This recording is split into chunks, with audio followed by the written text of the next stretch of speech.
All right, now that we're in the car, I could explain to you guys and show you guys how everything gets plugged up. So this was one of the wire harnesses that I bought from Metra.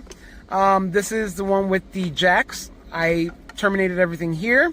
This is just the power to the dimmer. I'm gonna go ahead and move forward, guys, and try to turn this radio on. Hopefully it turns on. I'm really hoping it works.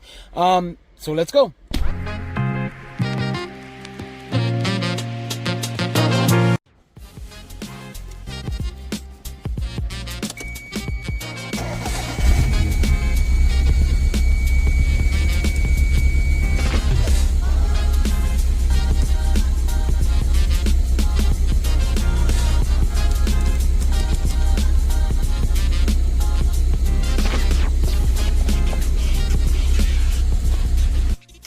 So as you guys seen, guys, unfortunately the radio is not turning on at all, and that kind of sucks because that means there's no power going to the amp.